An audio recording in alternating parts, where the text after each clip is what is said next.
Telangana CM Revanth సోదరుడు తిరుపతి రెడ్డి ఇంటికి revenue అధికారులు నోటీసులు అందించారు. మాదాపూర్లోని అమర్ కో ఆపరేటివ్ సొసైటీలో ఆయన నివాసం ఉంటున్నారు. ఆ ఇల్లు ఎఫ్టీఎల్ పరిధిలో ఉన్నట్లు అధికారులు గుర్తించారు. దీంతో నోటీసులు అంటించారు. మరోవైపు దుర్గం చెరువును ఆనుకుని ఉన్న Kavuri hills, nexus colony, doctors colony, Amar society వాసులను కూడా నోటీసులు జారీ చేశారు. నెలలోపు అక్రమ నిర్మాణాలను కూల్చివేయాలని నోటీసుల్లో హైడ్రా అధికారులు పేర్కొన్నారు.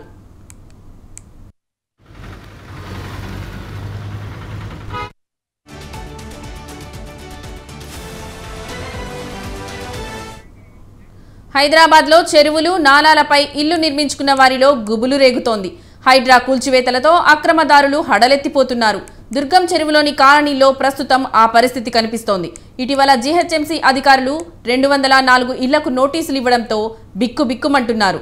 నోటీసులు అందుకున్న నిర్మాణాల్లో ముఖ్యమంత్రి సోదరుడు తిరుపతి రెడ్డి, పలువురు ఐఏఎస్, ఐపీఎస్ అధికారులు, సినీ రాజకీయ ప్రముఖులు నివసించే భవనాలు ఉన్నాయి. హైటెక్ సిటీలోని రాయదుర్గ్, మాదాపూర్ గ్రామాల పరిధిలో దుర్గం చెరువు ఉంటుంది.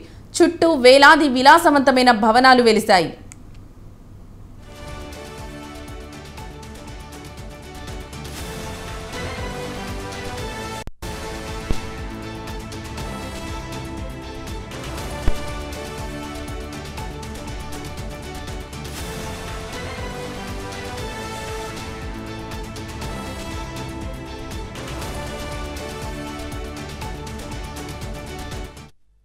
తెలంగాణ సీఎం రేవంత్ సోదరుడు తిరుపతి రెడ్డి ఇంటికి రెవెన్యూ అధికారులు నోటీసులు అంటించారు.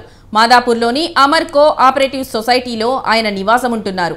ఆ ఇల్లు ఎఫ్టీఎల్ పరిధిలో ఉన్నట్లు అధికారులు గుర్తించారు. దీంతో నోటీసులు అంటించారు. మరోవైపు దుర్గం చెరువును ఆనుకుని ఉన్న Kavuri hills, nectars colony, doctors colony, Amar society వాసులకు కూడా నోటీసులు జారీ చేశారు. నెలలోపు అక్రమ నిర్మాణాలను కూల్చివేయాలని నోటీసుల్లో హైడ్రా అధికారులు పేర్కొన్నారు. హైదరాబాద్లో చెరువులు, నాలాలపై ఇల్లు నిర్మించుకున్న వారిలో గుబులు రేగుతోంది. హైడ్రా కూల్చివేతలతో అక్రమదారులు హడలెత్తిపోతున్నారు. దుర్గం చెరువులోని కాలనీలో ప్రస్తుతం ఆ పరిస్థితి కనిపిస్తోంది. ఇటీవల జీహెచ్ఎంసీ అధికారులు 204 ఇళ్లకు నోటీసులు ఇవ్వడంతో బిక్కుబిక్కుమంటున్నారు. నోటీసులు అందుకున్న నిర్మాణాల్లో ముఖ్యమంత్రి సోదరుడు తిరుపతి రెడ్డి, పలువురు ఐఏఎస్, ఐఆర్ఎస్ అధికారులు, సినీ రాజకీయ ప్రముఖులు నివసించే భవనాలు ఉన్నాయి. హైటెక్ సిటీలోని రాయదుర్గ్, మాదాపూర్ గ్రామాల పరిధిలో దుర్గం చెరువు ఉంటుంది. చుట్టూ వేలాది విలాసవంతమైన భవనాలు వెలిశాయి.